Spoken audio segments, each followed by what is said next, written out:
শালি মুখে তুইয়া যায়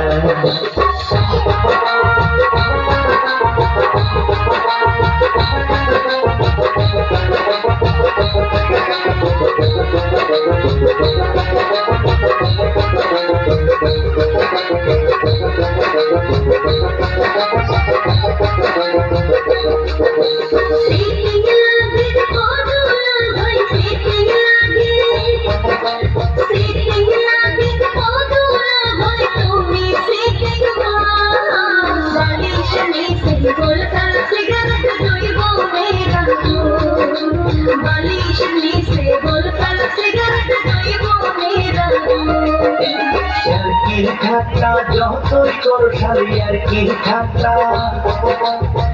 কি ঠাট্টা যতই কর শালি দিমু না কোমল তোমার বইনের মতো কেউ কি হইবে গো আপন তোমার বইনের মতো কেউ কি হইবে গো আপন